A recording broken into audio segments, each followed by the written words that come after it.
মাকে কষ্ট দিয়েছি। আল্লাহ তাআলা আমাদের মা বাপ অনেকেরই গরিব ছিল, খাট নাই, বিছানা নাই, তোষক ছিল না, কোন রকম করে আল্লাহ তাআলা বিছানায় শোয়া থাকতো, পেশাব করে, ছেলে মেয়ে পেশাব করে বিছানা ভিজাই দিয়েছে। মা নিজে আঁচলটা ভিজা আঁচলের উপরে শুয়ে ছেলেকে মেয়েকে বুকের উপরে করে সারাটা রাত কাটাই দিয়েছে। এই মা যার দুনিয়া থেকে বিদায় হয়ে গিয়েছে, আল্লাহ দয়া করে কবরটাকে জান্নাতের টুকরা বানাইয়া দাও। থাকবে না, বলেন আপনারা ঠিক কিনা? সে তো মানুষকে দেখাবার জন্য দাঁত দাঁত পরিষ্কার করে নিল, আর দুপুরে ভাত খাই নিল, বউতেও টের পাইল না। পারবে কিনা? পারবে। টয়লেটে গিয়ে খাই নিল ভালো করে, কোন একটা আড়াল জায়গায় নিয়ে খেয়ে গেল, বাচ্চাও দেখলো না, বউতেও দেখলো না, খেয়ে নিল। তাহলে সে তো রোজা রাখলো না। আল্লাহ পাক বলছেন আস-সাওমুলি, রোজা হচ্ছে আমার জন্য। যে রোজা রাখে আমার জন্যই রাখে, মানুষকে দেখাবার জন্য সারাদিন না খেয়ে থাকার কোনো প্রশ্নই ওঠে না। সুবহানাল্লাহ। সুতরাং রোজা যে রাখলো সে আমার জন্যই রাখলো। ওয়া আনা আজজি বিহি, রোজার পুরস্কার আমি আমার হাত দিয়ে দেব। সুবহানাল্লাহ, আমার হাত দিয়ে দেব। ম্যানেজার যদি বলে এই কাজগুলি করলে পরে বেতন, নির্ধারিত বেতন পাবা, আর এইটা যদি করো তাহলে বেতনটা আমি দেবো আমার হাত দিয়া, তাহলে এমপ্লয় যারা তারা বুঝতেই পারবে যে মালিক যখন নিজেই দেবে তাহলে ম্যানেজারের মতো দেবে না, মালিক মালিকের মতোই বড় করে দেবে। তো আল্লাহ পাক ফেরেশতাদের কাছে এটা রাখেন নাই, সব নেকি তোমরা লেখো গিয়া, আর রোজার সওয়াব আমার হাত দিয়ে আমি দেব। সুবহানাল্লাহ।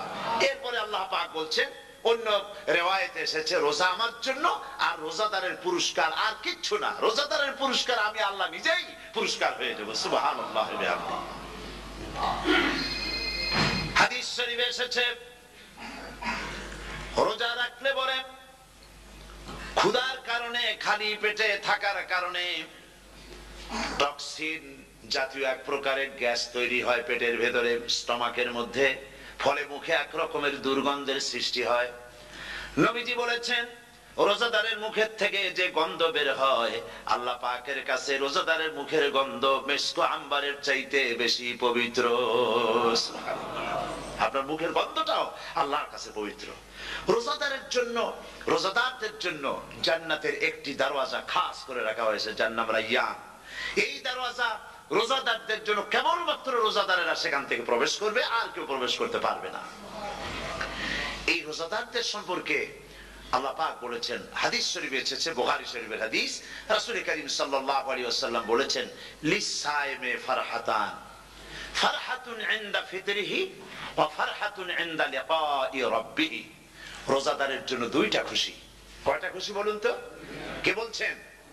আল্লাহ রাসূল বলছেন রোজাদারের জন্য দুইটা খুশি। লিস-সাইমি ফারহাতান, দুটি খুশি। ফারহাতুন ইনদা ফিতরিহি, একটা খুশি হচ্ছে ইফতারের সময়। এই ফিতরিহিতে, এই ফিতরিহি দুটি কথা, এই একটি কথার দুটি ব্যাখ্যা হয়। একটা হচ্ছে ইফতারের সময়, ইফতারের কথা বলা হয়েছে, আর ঈদের কথাও এর মধ্যে বলা হয়েছে। ইফতারের সময় হলো একটা খুশি, আর একটা খুশি হচ্ছে ইনদা লিকাই রাব্বিহি, যখন রোজাদারের সঙ্গে আল্লাহ পাক দেখা করবেন তখন হবে আরেকটা খুশি। তার মানে হচ্ছে রোজাদারদের সঙ্গে স্পেশাল আল্লাহ রাব্বুল আলামিন সাক্ষাৎকারের ব্যবস্থা করবেন। সুবহানাল্লাহ। তাহলে দুটি জিনিস হলো, একটা হলো ইফতারের জন্য দুটা, রোজাদারের জন্য দুটা খুশি, একটা হলো ইফতারের সময়, আর একটা হচ্ছে আল্লাহর সঙ্গে যখন দেখা করবে। তো ইফতারের যে খুশিটা, এই খুশি রোজাদার ছাড়া কেউ বুঝবে না। ইফতার সারাদিন রোজা রাখার পর সামনে পেঁয়াজি, বেগুনি, সালাদ, তরমুজ, মিষ্টি, তারপরে আম্বালা সুইট মিটের নানান রকমের মিষ্টি, এরপরে মুড়ি, কত কিছু সব সামনে নিয়ে বসে আছে। দেখছেন অবস্থা? সমস্ত কিছু সামনে বসা, ঘড়ির দিকে তাকানো। আপনি যদি 5 মিনিট আগে খান, ফেরেশতা এসে মুখের উপর থাপ্পড় মারবে, বেটা খাইলি কেন? বলবে কেউ? বলবে না। কোন ফেরেশতা লাঠি নিয়ে দাঁড়ায় আছে? দাঁড়ায় নাই, কিন্তু আপনি খাচ্ছেন না কেন? সুবহানাল্লাহ, সুবহানাল্লাহ বলবেন না? অন্তত 1500 বছর আগে আল্লাহ রাব্বুল আলামিন নির্দেশ করে রেখেছেন, সূর্য সাদা হওয়া থেকে, পূর্ব দিগন্ত সাদা হওয়া থেকে শুরু করে পশ্চিম দিগন্তে যখন কালো হয়ে কালো রেখা দেখা দেবে, যখন মাগরিব হয়ে যাবে, সূর্যাস্ত যাবে, ততক্ষণ পানাহার আর স্ত্রী সম্ভোগ থেকে বিরত থাকো। ১৫০০ বছর আগের আল্লাহ রাব্বুল আলামিনের এই নোটিশ কিভাবে কার্যকরী হচ্ছে উম্মতের মধ্যে, মুসলমানদের ভেতরে। খাবার সামনে আছে, পিপাসা লেগেছে।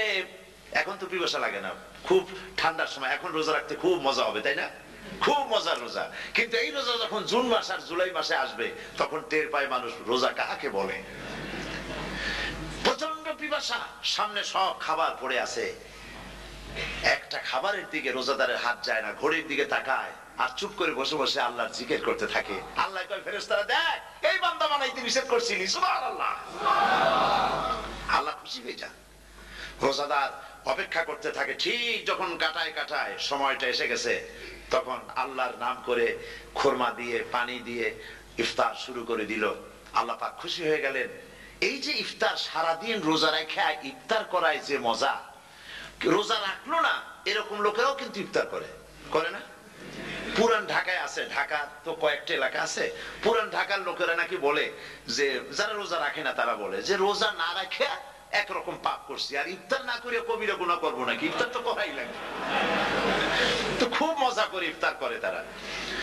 তো সারাদিন রোজা রেখে পেঁয়াজি, ছোলা, বুট, মুড়ি খাওয়ায় যে মজা, সারাদিন ভাত খাইয়া তারপরে ইফতারের শরীক হওয়া, ছাগলে ঘাস খেলে যেমন লাগে ওইরকম তার মুখে লাগে, এই মজা পাবে না।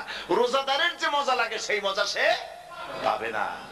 সারা মাস রোজা থাকার পর, আল্লাহর হুকুম মেনে সারা রাত রোজা রাখার পর, তারপরে ঈদের দিনে জামা কাপড় পরিষ্কার করে, শেরওয়ানি গায়ে লাগাইয়া, পাঞ্জাবি পরে, আতর মেখে, এরপরে ঈদের জামাতে যখন দাঁড়ায় যায়, সে যে মজা পায়, সারা মাস রোজা রেখে ঈদের জামাতে গিয়ে সে যে মজা পায়, যে রোজা রাখলো না, ঈদের দিনে খুব জামা, পাজামা, সেন্ট এগুলো মেখে টেকে প্রথম কাতারে গিয়ে দাঁড়ায় গেছে, ও সেই মজা পাবে না। ওর মনের মধ্যে একটা চোর চোর ভাব থেকেই যায়।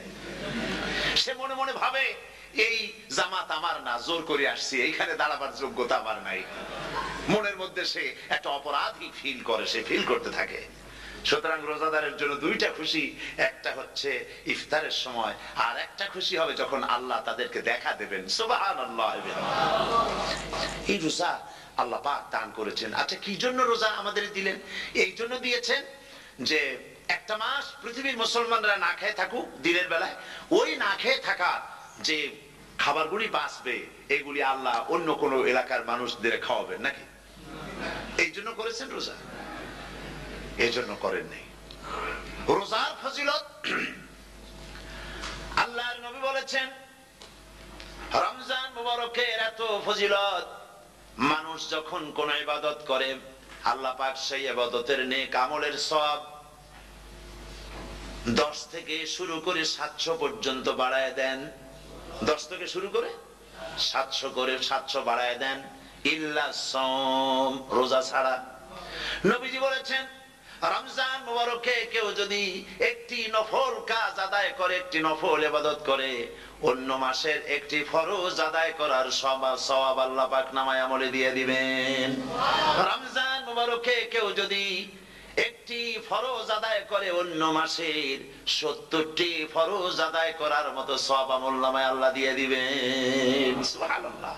এই মাস আমাদের সামনে, আল্লাহু আকবার বলি, আল্লাহু আকবার বলি, আলহামদুলিল্লাহ। এই পবিত্র মাস আমাদের সামনে, এই মাসে এত সওয়াব, নফল হয় ফরজের মতো, আর ফরজ হয় 70টা ফরজের মতো। এত সওয়াব কেন হইল? আমরা না খেয়ে থাকি সেই জন্য নাকি? বলতে পারেন কেন হলো? একটি কারণ, শাহরু রমাদান আল্লাযী উনজিলা ফীহিল কুরআন। সুবহানাল্লাহ বলবেন না? এই রমজান মাস হচ্ছে সেই মাস যে মাসে আল্লাহ রাব্বুল আলামিন কোরআনে কারীমকে নাজিল করেছেন। এই মাসের মধ্যে একটি রাত আছে, খায়রুম মিন আলফি শাহর, যে রাতটি 1000 মাসের চাইতে বেশি গুরুত্বপূর্ণ আল্লাহর কাছে। সুবহানাল্লাহ। একটি রাত 1000 মাসের চাইতে গুরুত্বপূর্ণ। 1000 মাস ক্যালকুলেটর দিয়ে হিসাব করলে দেখা যায় যে 1000 মাসে 83 বছর 4 মাস হয়। তাহলে তার অর্থ কি এই যে একটানা 83 বছর 4 মাস ইবাদত করলে যে সওয়াব হবে, এই রাত্রে ইবাদত করলে সেই সওয়াব হবে? হতে পারে, এরকম হতে পারে, কিন্তু ব্যাখ্যাটা কি? ব্যাখ্যাটা হচ্ছে আরবিতে আলফুন শব্দ দিয়ে 1000 বোঝানো হয় না। আরবিতে যখন আলফুন বলা হয় তাহলে বোঝা যায় সংখ্যাধিক্য, বিপুল সংখ্যা, হাজার হাজার হাজার হাজার, থাউজেন্ডস এন্ড থাউজেন্ডস, এইটাকে বোঝানোর জন্য আরবিতে ব্যবহার করা হয় আলফুন, হাজার হাজার। তাহলে আল্লাহ কি বুঝাতে চাচ্ছেন? আল্লাহ রাব্বুল আলামিন তিনি আয়াত দ্বারা বুঝাতে চান, এর ব্যাখ্যা হচ্ছে এই পৃথিবীর মানবতার কল্যাণের জন্য, এই পৃথিবীর মানুষের ভালাইয়ের জন্য, মঙ্গলের জন্য হাজার হাজার মাস ধরে এই পৃথিবীর মানুষের যে কল্যাণ হয় নাই, এই রমজান মোবারকে একটা রাত আছে যেই রাতে আল্লাহ রাব্বুল আলামিন মানবতার সেই কল্যাণ করেছেন। সেই কল্যাণ কি দিয়ে করেছেন? শাহরুর রমাদান আল্লাযী উনজিলা ফীহিল কোরআন, কোরআন নাযিল করে পৃথিবীর মানুষকে সেই কল্যাণ আল্লাহ দিয়েছেন। সুবহানাল্লাহ। বন্ধুগণ, কোরআন, কোরআন কি নিয়ামত আমাদের কাছে! সেই নিয়ামতকে আমরা চিনলাম না, আমরা বুঝতে পারলাম না কত বড় নিয়ামত আল্লাহ আমাদের দান করেছেন। এই কোরআন যেন আপনি শুনতে পারেন, পড়তে পারেন, বুঝতে পারেন, সেই জন্য আল্লাহ রাব্বুল আলামিন শরিয়াত কি সুন্দর ব্যবস্থা করেছে। কোরআন শোনার জন্য রমজান মুবারকে তারাবিহের নামাজের ব্যবস্থা করা হয়েছে। সুবহানাল্লাহ, সুবহানাল্লাহ। যারা সব সময় পড়তে পারেন না, কোরআন তেলাওয়াত জানেন না, অথবা সারা বছরও এক খতম কোরআন শরীফ পড়া হয় না, শরিয়ত কি সুন্দর বিধান করলো যে আপনি যেন 30 পারা কোরআন শরীফ শুনতে পারেন, এই ব্যবস্থা তারাবিহের নামাজের মধ্যে শরিয়ত করে দিয়েছে। আলহামদুলিল্লাহ, আলহামদুলিল্লাহ। যাদের টাকা কড়ি আছে আমি তাদেরকে অনুরোধ করব, যদি পারেন তাহলে মেহেরবানি করে রমজান মুবারকে উমরা পালন করবেন। আমি উমরার নিয়ত করে এসেছি, ঢাকা থেকে উমরার নিয়ত করে এসেছি, আপনাদেরকে দেখে গেলাম। আর আমি এখান থেকে ডাইরেক্ট মদিনা মুনাওয়ারায় চলে যাব ইনশাআল্লাহ। লাইলাতুল কদর পর্যন্ত হারামাইনুশ শরীফাইনে কাটাতে চাই, নিয়ত করেছি। আপনারা দোয়া করুন আল্লাহ যেন কবুল করেন।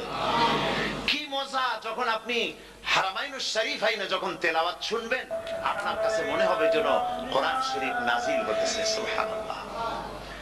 সেখানে তো নামাজের পরে হাত তুলে মোনাজাত করা হয় না, শুধুমাত্র রমজান মুবারকে বেতেরের নামাজের মধ্যে ইমাম সাহেব হাত তুলে মোনাজাত করেন। গত বছর রমজান মুবারকের লাইলাতুল কদরে আমি ছিলাম, গত কয়েক বছর ধরে আল্লাহ যাওয়ার তৌফিক দিয়েছেন দয়া করে। সেখানে লাইলাতুল কদরে পত্রিকাগুলি লিখেছে 30 লাখের উপরে লোক ছিল মক্কা শরীফের, হারাম শরীফে 30 লাখের উপরে। যখন তেলাওয়াত হচ্ছে, মোনাজাত করতেছেন ইমাম সাহেব কাঁপতেছেন, মোনাজাত করতেছেন, কাঁদতেছেন, আর গোটা হারাম জুড়ে কান্নার রোল পড়ে গিয়েছে। কিভাবে কাঁদতেছে! সারাদিন মানুষ রোজা রেখে তারপরে ইফতার করতে যখন বসে, আমি সেই জান্নাতের কথা কেমনে আপনাদের বুঝাবো? রসগোল্লা কেমন লাগে বক্তৃতা দিয়ে 6 ঘন্টা বক্তৃতা দিয়েও বোঝানো যাবে না। যদি মুখের মধ্যে ঢুকাইতে পারি তাহলে বুঝবেন যে মজাটা কি। এটা তো আমি বুঝাইতে পারবো না কি মজাটা লাগে। সারাদিন রোজা রাখার পর সমস্ত লক্ষ লক্ষ মুসল্লিরা বসে আছে মক্কা শরীফে, কাবা শরীফ সামনে, এখানে বসে আছে। রোজাদারের সামনে আছে জমজমের পানি আর মদিনা মুনাওয়ারার খুরমা। আল্লাহর ঘর সামনে, জান্নাতের থেকে আর কাকে বলে! সুবহানাল্লাহ। আর মসজিদে নববীর ভিতরে মদিনার আকর্ষণ কাশাস আলাদা। মদিনা শরীফের আপনাকে যদি পাইয়া যায় কোন আরব, কোন মাদানী, আপনারা ছাড়বি না, আদর করে পাশে বসাবে, তোমারে আমি এই জিনিস খাওয়াবো, এইটা দিয়ে ইফতার করাবো, আমার কাছ দিয়ে তুমি উঠতেই পারবে না, আপনাকে জোর করে বসায় দিবে। মসজিদে নববীতে রিয়াদুল জান্নাহ রাসূল করিম সাল্লাল্লাহু আলাইহি ওয়াসাল্লামের কবর শরীফের কাছে বসে আপনি ইফতার করতেছেন, কত বড় নসিব! সেই জন্য আমি বলি, হলিডে করার জন্য আমেরিকা, সিঙ্গাপুর, হাবিজাবি এই সমস্ত ঘুরে কোনো লাভ নাই। হলিডে করতে চান, রমজান মুবারকে চলে যান হারামাইনুশ শরীফাইন, মদিনা আল মুনাওয়ারা, মক্কা আল মুকাররমা। কপাল খুলে যাবে, জিন্দেগীর সমস্ত গুনাহ খাতা আল্লাহ পাক maaf করে দিবেন। রাসূল করিম সাল্লাল্লাহু আলাইহি ওয়াসাল্লাম বলেছেন, রমজান মুবারকে যে উমরা করলো সেজন্য হজ আদায় করলো। সুবহানাল্লাহ। অন্য রিওয়ায়াতে এসেছে, যে ব্যক্তি রমজান মুবারকে উমরা করলো সেজন্য আমার সাথে হজ আদায় করলো। সুবহানাল্লাহ। তো বলতেছিলাম যে কোরআনে কারীম হচ্ছে একটি বিরাট নিয়ামত। এই নিয়ামত শোনানো হয় রমজান মুবারকে। আমি এবার এসে খুব খুশি হলাম একথা শুনে যে ইস্ট লন্ডন মসজিদ তারা একটা ব্যবস্থা করেছে, সুন্দর একটা রেডিও তারা আবিষ্কার করেছে। না কি করছেন আপনারা? ট্রান্সমিটার তৈরি করেছেন। ওনারা ওখানে রেডিও বিক্রি করেন। আপনারা বহুটা খরচ করেছেন, তারা হাজার হাজার পাউন্ড খরচ করে টাওয়ার বানিয়েছেন এবং একটা ফ্রিকোয়েন্সি তারা নিজেরা নিয়েছেন, আর রেডিওগুলি 125 পাউন্ড করে ওনারা দিচ্ছেন খরচ হিসেবে। এটা যারা নিয়ে যায় ঘরের মধ্যে বসে তারাবিহের তেলাওয়াত তারা শুনতে পাবেন। মহিলারা অনেক সময় আসতে পারেন না, মহিলারা ঘরে বসে শুনতে পারবেন। ওই ইস্টলন্ডন মসজিদে যত ওয়াজ হবে, তেলাওয়াত হবে, নামাজ হবে, আজান হবে, ওয়াজ হবে, জিকির হবে, সব আপনার ঘরে বসে আপনি শুনতে পারবেন। আল্লাহ রাব্বুল আলামিন এই ইকদামকে, এই পদক্ষেপকে আল্লাহ কবুল করুন, সবাই বলেন আমিন। এবং প্রত্যেকের ঘরে ঘরে এই রেডিও পৌঁছে যাক, আমরা বলি আমিন। আল্লাহ যেন কবুল করেন। আপনি ঘরে বসে মসজিদের সমস্ত প্রোগ্রাম পেতে পারবেন। আর কি সুন্দর সেখানে যিনি তেলাওয়াত করেন, আজান দেন, আলহামদুলিল্লাহ, তার আজান শুনলে পরে তো মনে হয় যে আমি মক্কা শরীফে চলে গেছি, মদিনায় চলে গেছি। আর তেলাওয়াত কত সুন্দর, আলহামদুলিল্লাহ। আল্লাহ তার প্রতি রহম করুন, আমরা বলি আমিন। সুতরাং বলতেছিলাম যে এই পবিত্র রমজানুল মুবারক, এটি কি, জিনিসটা কি, জিনিসটা বোঝাবার জন্য আমি বলি, যেমন এই ঘড়িটা এটা কেনার পর 2-1 বছর পর এটা ফাস্ট হয় অথবা কি হয়, স্লো হয়ে যায়। তখন এটাকে সারার জন্য আমরা হসপিটালে দেই। হসপিটাল মানে লন্ডন হসপিটাল না, ঘড়িরও হসপিটাল আছে, তো ঘড়ির হসপিটালে দিলাম। ওরা এটাকে দেখে শুনে ওয়াইলিং করে টরে দিল ঠিক মতো। একবার যদি ঠিক করে দিল, আবার আমার 1-2 বছর চললো, আর কোনো ডিস্টার্ব করবে না, ঠিক কিনা? আপনার গাড়ির ইঞ্জিন যদি কোনো রকমের অসুবিধা করে, তাহলে গাড়ির ইঞ্জিনকে ওভারহোলিং করতে হয়, ইঞ্জিন ডাউন দিতে হয়। একবার যদি ইঞ্জিন ডাউন দিলেন, ওভারহোলিং করলেন, তাহলে আপনার এই গাড়ি 5-6 বছরের জন্য আর হাত দিতে হবে না। এই কথাগুলি বুঝতে পারছেন কিনা? সারা জীবন, সারা মাস অন্যায় করার পরে, গুনাহ করার পরে মানুষের অন্তঃকরণে কালিমা লেগে যায়। আল্লাহ রাব্বুল আলামিন রমজান মুবারকের একটা ব্যবস্থা করেছেন, ইঞ্জিন ওভারহোলিং এর মতো, ইঞ্জিন ডাউন দেওয়ার মতো। আপনার কালকে, আপনার আত্মাকে, আপনার বিবেককে, আমার বিবেককে পরিষ্কার করার জন্য রমজান মাস করে দিয়েছেন। রমজান মুবারকের একটি মাসের কোর্স যদি কমপ্লিট করা যায়, তাকওয়া দিয়া যদি ভরে দেওয়া যায়, তাহলে বাকি 11 মাস আরামসে চলবে, কোনো অসুবিধা হবে না। নবীজি বলেছেন, রমজান মুবারকের মাস আসার সঙ্গে সঙ্গে আল্লাহ রাব্বুল আলামিন তিনি জান্নাতের সমস্ত দরজাগুলি খুলে দেন, আর জাহান্নামের সব দরজাগুলি আল্লাহ রাব্বুল আলামিন বন্ধ করে দেন। সুবহানাল্লাহ। আর শয়তানকে শৃঙ্খল দিয়ে বেঁধে ফেলা হয়, শিকল দিয়ে শয়তানদের বান্ধা হয়ে যায়। এই হাদিসটা যখনই শোনাই বিভিন্ন জায়গায়, লোকেরা বিভিন্ন জায়গায় প্রশ্ন করে, হুজুর কোন তো যে শয়তানদের বাঁধতে হয়, কিন্তু রমজান মাস হতো লোকেরা মদ খায়, মিথ্যা কথা কয়, তাহলে শয়তান বান্ধা থাকলো কেমনে? আমি বলি, দেখেন, এর ব্যাখ্যা আছে। এর ব্যাখ্যা হলো এই, কোন কোন ঘড়ি আছে একবার চাবি দিলে 6 মাস চলে, আর একবার চাবি দিলে 2 বছর চলে, আবার চাবি দিলে লাইফ চলে যায়। এরকমের ঘড়িও আছে। কোন কোন মানুষের শয়তানে এমন চাবি দিছে যে চাবিতে 6 মাস চলে, কোনটায় 10 মাস চলে, কোনটায় বছর চলে। রোজার মাসেও যারা গুনাহ করে, শয়তানে এমন চাবি দিছে যে রোজার মাসেও বন্ধ হচ্ছে না। এরা শয়তানের খপ্পরে পড়ে গেছে। আল্লাহ এই চাবি থেকে মুসলমানদেরকে হেফাজত করুন, বলি আমিন। জোরে বলেন আমিন। শয়তান থেকে পানাহ কেউ দিতে পারে না, কোন গভর্নমেন্ট পারবে না। ব্রিটিশ গভর্নমেন্ট পারবে নাকি? American government? কেউ পারবে না। শয়তান থেকে পানাহ দিতে পারে কেবলমাত্র কে? ওই আল্লাহ রাব্বুল আলামিন আমাদেরকে শিখায় দিয়েছেন, শয়তানের ওয়াসওয়াসা থেকে আমার কাছে পানাহ চাও। আউযু বিল্লাহি মিনাশ শাইতানির রাজীম। বিতাড়িত মরদুদ শয়তানের ওয়াসওয়াসা থেকে পানাহ চাই, আল্লাহর কাছে পানাহ চাও। আল্লাহ পাক বলেন, আমি পানাহ দিতে পারি শয়তানের ওয়াসওয়াসা থেকে। শয়তান থেকে আশ্রয় একমাত্র সিকিউরড, নিরাপত্তা পেয়েছেন আল্লাহর পয়গম্বরেরা। সুবহানাল্লাহ। আম্বিয়া আলাইহিমুস সালাম তারা আল্লাহ কর্তৃক নিয়ন্ত্রিত। শয়তানের ক্ষমতা নাই পয়গম্বরদের কাছে যাওয়া। চতুর্সীমানার ভেতরে শয়তান প্রবেশ করে কোন নবীকে ওয়াসওয়াসা দিতে পারবে না, বলি সুবহানাল্লাহ। এই জন্য শয়তান থেকে বেঁচে যাওয়া, শয়তানের ওয়াসওয়াসা থেকে বাঁচা খুবই কঠিন। সেই জন্য আল্লাহ পাক বলছেন, শয়তানকে বেঁধে রাখা হয়, জান্নাতের সমস্ত দরজা খোলা, জাহান্নামের সমস্ত দরজা বন্ধ হয়ে যায়। এই নিয়ামতের মাস আমাদের সামনে। প্রত্যেকটি যখন কোন ওয়ার্কশপ হয়, তো ওয়ার্কশপের জন্য এক একটা কি বলে সিলেবাস থাকে। রমজান মুবারক একটা ওয়ার্কশপ। এই ওয়ার্কশপের মধ্যে একটা সিলেবাস আছে, সেই সিলেবাসের নাম হচ্ছে কোরআন। কোরআন কোরআন কোরআন নাজিলের মাসে আমরা কি কোরআন তেলাওয়াত করি? বলে রোজা হচ্ছে, হাদিস শরীফের মধ্যে বলা হয়েছে আস-সাওমু জুন্নাহ, রোজা হচ্ছে ঢাল। রোজা কি কন্ত? ঢাল বোঝেন তো? ঢাল কি? প্রোটেক্টর। আপনি জিহাদের ময়দানে, যুদ্ধের ময়দানে নিরাপত্তার জন্য, বাইরের থেকে আক্রমণকে ভিড়াবার জন্য কি ব্যবহার করেন? ঢাল ব্যবহার করেন। রোজা হচ্ছে ঢাল, শয়তানের সমস্ত আক্রমণ থেকে বাঁচার জন্য রোজা হচ্ছে ঢাল। রোজার দিনে কেউ যদি আপনার সাথে ঝগড়া করে, তাহলে রাসূল বলেছেন তুমি বলো, তুমি ঝগড়ায় প্রবৃত্ত হবে না। তোমার সাথে যদি কেউ ঝগড়া করে, তুমি বলবে ইন্নী সাইম, আমি রোজাদার। আমি তোমার মতো ঝগড়া করতে আমিও পারি, আমি তোমার মতো গালাগালি দিতে পারি, কিন্তু আমি দেব না, ঝগড়াও করব না, গালিও দেব না, মারামারিও করব না, কারণ আমি রোজাদার। সুবহানাল্লাহ। রোজা আপনাকে গুনাহ থেকে বাঁচায় দেবে। দেখেন রোজা কিভাবে গুনাহ থেকে বাঁচায়। মিথ্যেবাদী, মিথ্যেবাদী সারাক্ষণ মিথ্যে কথা বলে, কিন্তু রোজার মাস আসছে, এখন মিথ্যাবাদী যারা, তাদের ঘনিষ্ঠ লোকদের কাছে শুনেছি যে তারা বলে, যদি কোনো লোক দিনের বেলা আইসা যায় আর এমন কথা, যে কথা বলতে গেলে মিথ্যা বলা ছাড়া উপায় নাই তার জন্য, সে তখন বলে ভাই তুমি তো অসময় আসছো, এখন আমি খুব ব্যস্ত, আই এম ভেরি বিজি, তুমি রাত্রে আসো। কথা বুঝতে পেরেছেন তো? রোজা হচ্ছে কি? রোজাটা কি বলে? ঢাল। কোন মেয়ে লোকের দিকে চোখ পড়লো, আহা আমি তো রোজাদার, চোখকে সাথে সাথে নিচে নামায় ফেললো। গানের আওয়াজ আসলো, আমি তো রোজাদার, সে গানটা শুনলো না। কাজী সমস্ত গুনাহ থেকে বাঁচার জন্য রোজা একটা বিরাট হাতিয়ার। সুবহানাল্লাহ।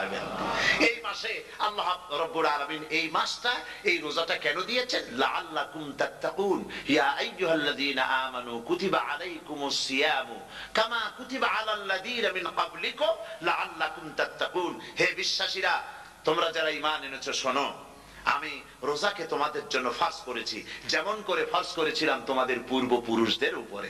রোজা শুধু আমাদের উপরে ফরজ হয়েছে তা না, আমাদের আগে যারা যেসব নবীরা আসছিলেন তাদের উপর রোজা কি ছিল? ফরজ ছিল। সুতরাং এই রোজা তোমাদের উপরে ফরজ, এই জন্য লাআল্লাকুম তাত্তাকুন, যাতে করে তোমরা কি হতে পারো? পরেজগার হতে পারো। কি হতে পারো? পরেজগার, মুত্তাকি হতে পারো, আল্লাহকে ভয় করতে পারো। একমাত্র আল্লাহর ভয় মানুষকে ভালো বানাতে পারে।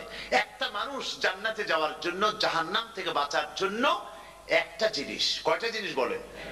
একটি জিনিস যদি ভেতরে থাকে তাহলে সমস্ত গুনাহ থেকে বাঁচতে পারে।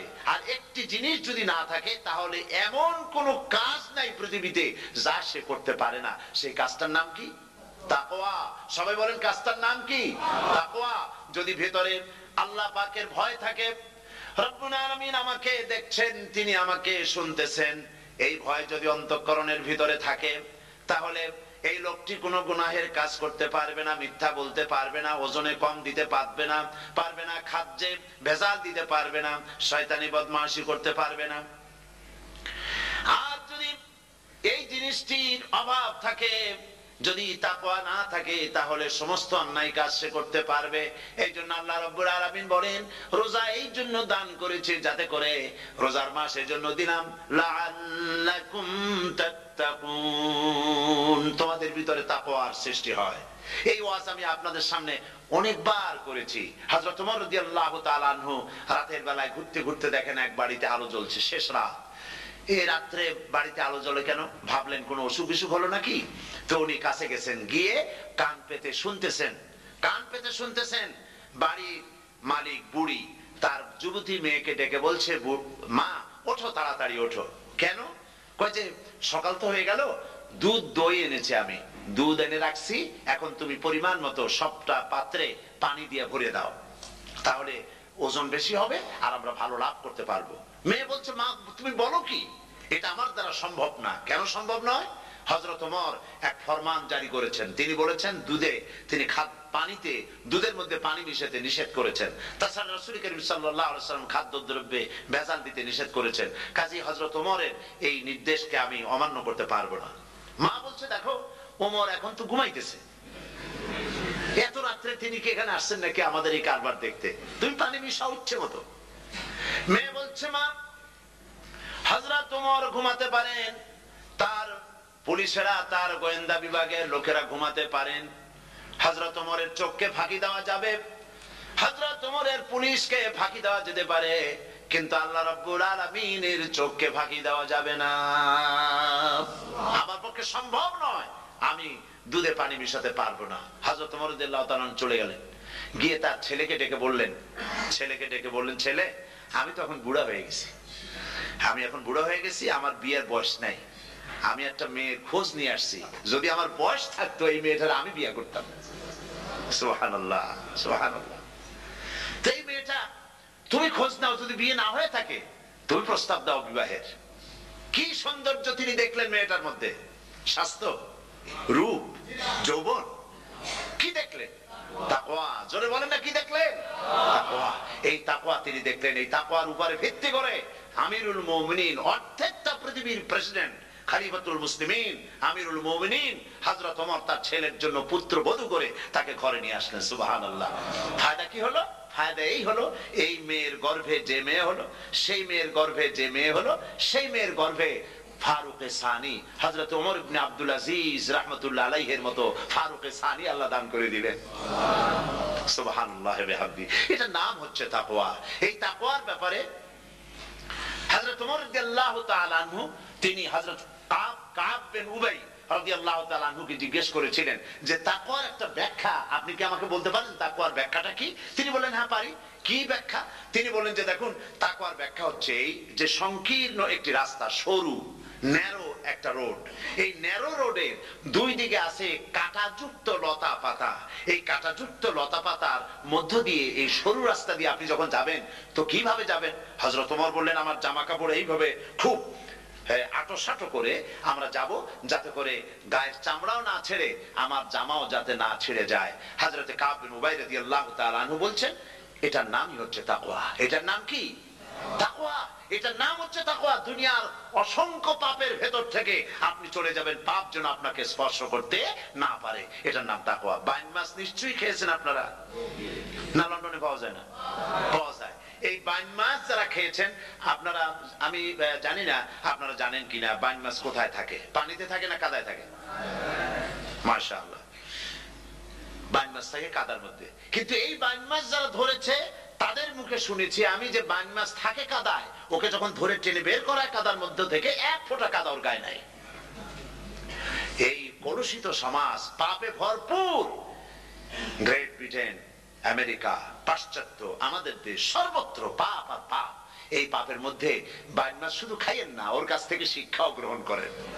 ও যেমন কাদার মধ্যে থাকে, কাদা ওর গায়ে লাগে না, আপনিও এই সমাজের মধ্যে আপনি আপনার কাজ চালিয়ে যান, পাপ যেন আপনাকে স্পর্শ না করে। আল্লাহ যেন পাপের থেকে আমাদের বাঁচান। আমরা বলি আমিন, সবাই বলেন আমিন। এটার নাম হচ্ছে তাকওয়া। আর তাকওয়া লম্বা জামায় তাকওয়া হয় না, লম্বা দাড়িতে তাকওয়া হয় না, পাগড়ি একটা বানলেই তাকওয়া হয় না। রাসূলুল্লাহ সাল্লাল্লাহু আলাইহি ওয়াসাল্লাম বলেছেন তাকওয়া হা হুনা, হা হুনা, হা হুনা, তিনবার বলেছেন, বুকের দিকে দেখায় বলেছেন তাকওয়া হা হুনা। তাকওয়া হচ্ছে এখানে। এর অর্থ এই নয় যে আমি দাড়িকে আমি ছোট করে দেখছি, জামাকে ছোট করে দেখছি, তা নয়। কিন্তু বলছি যে তাকওয়াটা হচ্ছে অন্তরের ভেতরে। এই অন্তরের ভেতর থেকেই এটার বহির প্রকাশ হতে হবে। আপনার কথায়, আপনার বলায়, আপনার ওঠায়, আপনার বসায়, আপনার চালচলনে, আপনার বিয়ে শাদীতে, আপনার ব্যবসা বাণিজ্যের সর্বত্র তাকওয়ার ছাপ প্রদর্শিত হতে হবে। তাহলেই আমার মধ্যে তাকওয়া এসেছে বলে প্রমাণ হবে। আর এটাই আল্লাহ পাক চান। রমজান মোবারকে তোমাদের মধ্যে তাকওয়া সৃষ্টি হোক। রোজা সম্পর্কে এই কথাগুলি আমি বলে নিলাম। প্রথম 10 দিন শুধু রহমত নাজিল হবে, দ্বিতীয় 10 দিনে আল্লাহ পাক শুধু মাফ করতে থাকবেন, আর তৃতীয় 10 দিন আল্লাহ পাক জাহান্নাম থেকে মুক্ত করে দিবেন। সুবহানাল্লাহ। রমজানে মক্কা শরীফে, মদিনা শরীফে ছোট্ট একটা বাচ্চাও ঘুমায় না। অন্তত 5-7 বছর, 8-10 বছর বয়স হয়ে গেছে এরকমের বাচ্চা সারা রাত্রে 1 সেকেন্ডের মধ্যে ঘুমায় না। সমস্ত লোক জাগে, ফজরের নামাজ পড়তে থেকে ঘুমায়, সব সমানে 2 হাতে নেকি কামাই করে। নেকি কামাইয়ের মৌসুমে বাহার। রমজান হচ্ছে নেকি কামাইয়ের বসন্তকাল। আপনারা যেন খবরদার মিস করবেন না, মিস করবেন না, খবরদার। এই মাসটা পুরোপুরি কাজে লাগাবার জন্য মায়েরা, আমার মায়েরা, বোনেরা, মেহেরবানি করে এই মাসটা কাজে লাগাবেন। গীবত গাইবেন না, রাগারাগি করবেন না, ঝগড়াঝাটি করবেন না, মিথ্যা কথা বলবেন না, তেলাওয়াত, জিকির, আজগার। আর পুরুষেরাও এই জিকির আজগারের মধ্যে, মানুষকে ভালো কাজের আদেশ করার মধ্যে যা আজকে আল্লাহ আমার দিয়ে বলাইলেন, এই কাজগুলি আমি এবং আপনারা সবাই যেন আমল করতে পারি। আল্লাহ তৌফিক দান করুন। আপনারা এই মোনাজাতের পরে যে যে এলাকায় গিয়ে জামাতে এশার নামাজটা আদায় করবেন, এখানে নামাজের কোনো ব্যবস্থা করা যায় নাই বলে আমরা দুঃখ প্রকাশ করছি। পাশে যেখানে মসজিদ পান জামাতে এশার নামাজটা খবরদার আদায় করে নেবেন, নামাজ ছেড়ে দেবেন না, 5 ওয়াক্ত নামাজ সঠিকভাবে আদায় করবেন। আর মদের ব্যবসা যাদের আছে মদের ব্যবসা ছেড়ে দিবেন। আর মদের চাকরি যারা করেন সেখান থেকে চাকরি উঠাইয়া কোনো ভালো জায়গায় চাকরি করার জন্য চেষ্টা করবেন। জেনা, ব্যভিচার, নাচ গান ইত্যাদি, তাস পাশা, জুয়া, অন্যায় কাজে যাব না। আল্লাহ যেন কবুল করেন, বলেন আমিন। বলেন সবাই আমিন। এটাই কাজ। শিরক এবং বিদআতের বাড়ির কাছেও আমরা কেউ যাব না। এই তওবা করে খাঁটি মুসলমান হইতে হবে। আমরা কতদিন বাঁচবো জানি না। আল্লাহ পাক যেন আমাদেরকে ঈমানের সাথে রাখেন। যাদের মুখে দাড়ি নাই আল্লাহ পাক তাদের মুখে দাড়ি লাগায় দিক, বলি আমিন। আপনারা চেষ্টা করেন রসুলের এই সুন্নতটা আমল করার জন্য। যেহেতু আমরা মারা যাব, চিরদিন বাঁচবো না, তো আল্লাহ রসুলের কাছে কেমনে আমরা আমাদের চেহারা দেখাবো? জামায়, দাড়িতে, টুপিতে, পর্দায়, মেয়ে লোকদের পর্দা করার মধ্যে সবটার মধ্যে রাসূলুল্লাহর সুন্নত যেন আমরা আমল করতে পারি। আল্লাহ যেন তৌফিক দেন। আল্লাহুম্মা আমিন। রব্বানা যালামনা أنفسنا وإن لم تغفر لنا وترحمنا لنكونن من الخاسرين. সবাই পড়েন ربنا ظلمنا أنفسنا وإن لم تغفر لنا وترحمنا لنكونن من الخاسرين. ربنا ظلمنا أنفسنا وإن لم تغفر لنا وترحمنا لنكونن من الخاسرين. রব্বুল আলামিন প্রচন্ড ঠান্ডাকে উপেক্ষা করে হাজার হাজার নারী পুরুষ স্টেপনি গ্রিন স্কুলে আল্লাহ তোমার কোরআন শোনার জন্য, তোমার নবীর হাদিস শোনার জন্য দীর্ঘক্ষণ বসে আছেন। এতক্ষণ আমরা যে আলোচনা করলাম, দরুদ ও সালাম পড়লাম, মেহেরবানি করে সওয়াবটুকু রাসূল করিম সাল্লাল্লাহু আলাইহি ওয়াসাল্লামের রূহ মুবারকে পৌঁছায় দাও। তামাম পৃথিবীর মাটির নিচে যত মুমিন মুমিনাত শুয়ে আছেন আল্লাহ তাদের আরওয়ার পরে সওয়াব পৌঁছায় দাও। রব্বুল আলামিন আমরা সবাই মিলে আজকে দোয়া করি, আমাদের মধ্য থেকে আমাদের আব্বা জান আর আমাদের মা যাদের মারা গেছে কবরগুলিকে জান্নাতের টুকরায় পরিণত করে দাও। রব্বিরহামহুমা কামা রাব্বায়ানি সগীরা। সবাই পড়েন রব্বিরহামহুমা কামা রাব্বায়ানি সগীরা। হে আল্লাহ তাআলা, আত্মীয় স্বজন যদি বিদেশে থাকে টেলিফোনে খোঁজ খবর পাওয়া যায়, চিঠি দিয়েও 6 মাস 1 বছরে খোঁজ খবর নেওয়া যায়, কিন্তু আমাদের মা বাপ যাদের দুনিয়া থেকে বছরের পর বছর হলো বিদায় হয়ে গেছে, টেলিফোন বা চিঠিপত্রের কোনো সিস্টেম নাই, কোনো কায়দা নাই, কোন হালতে কবরে আছে জানি না। আল্লাহ তুমি দয়া করে আমাদের বাপ জান যাদের মারা গেছে আল্লাহ কবরটারে বেহেশত বানাইয়া দাও। রব্বুল আলামিন জনম দুঃখিনী মা, আমাদের মা যাদের মারা গেছে 10টা মাস পেটের মধ্যে থেকে মাকে হাঁটু দিয়ে, পাও দিয়ে, মাথা দিয়ে, গুতা দিয়ে কষ্ট দিয়েছি। আবার মা ডেলিভারিতে নিদারুণ কষ্ট করেছেন যা মা ছাড়া কেউ বুঝবে না। এরপরে 2.5টা বছর পর্যন্ত মায়ের বুকের দুধ চুষে চুষে খেয়ে মাকে বিরক্ত করেছি, পেশাব পায়খানা করে মাকে কষ্ট দিয়েছি। আল্লাহ তাআলা আমাদের মা বাপ অনেকেরই গরিব ছিল, খাট নাই, বিছানা নাই, তোষক ছিল না, কোন রকম করে আল্লাহ তাআলা বিছানায় শোয়া থাকতো, পেশাব করে, ছেলে মেয়ে পেশাব করে বিছানা ভিজাই দিয়েছে। মা নিজে আঁচলটা ভিজা আঁচলের উপরে শুয়ে ছেলেকে মেয়েকে বুকের উপরে করে সারাটা রাত কাটাই দিয়েছে। এই মা যার দুনিয়া থেকে বিদায় হয়ে গিয়েছে আল্লাহ দয়া করে কবরটাকে জান্নাতের টুকরা বানাইয়া দাও। আল্লাহ তাআলা আমাদের মা বাপ যাদের মারা গেছে তাদের উপর তোমার রহমত নাজিল করো। আমাদের দাদা দাদি, নানা নানি, আত্মীয় স্বজন, পাড়া প্রতিবেশী যারা মারা গেছে তাদের উপরে রহম করো। রব্বুল আলামিন আল্লাহ তাআলা আমরা যারা হাত তুলেছি, তোমার বান্দা বান্দিরা হাত তুলেছে, তুমি আরশে আজিম থেকে একটু তাকায় দেখো। আমরা কোন রাজা বাদশার কাছে হাত তুলি নাই, আমরা কোন প্রধানমন্ত্রী প্রেসিডেন্টের কাছে হাত তুলি নাই, কোন পীর বুজুর্গের কাছে হাত তুলি নাই, আমরা হাত তুলেছি শাহানশাহ রব্বুল আলামিনের দরবারে। রব্বুল আলামিন আমরা যত যতগুলি লোক হাত তুলেছে এর মধ্যে জিনাকার থাকতে পারে, মদখোর থাকতে পারে, বেনামাজি থাকতে পারে, সুদখোর থাকতে পারে। আল্লাহ কত রকমের গুনাহ করে আমরা হাত তুলেছি। আল্লাহ তুমি যদি দয়া করে আজকে আমাদের এই লোকগুলি কি তোমার বান্দা বান্দি গুলারে যদি মাফ করে দাও, আকাশের জমিনে এমন কেউ নাই যার কাছে তোমার জন্য কৈফিয়ত দেওয়া লাগে। রব্বুল আলামিন দয়া করে আমাদের জিন্দেগির গুনাহ মাফ করে দাও।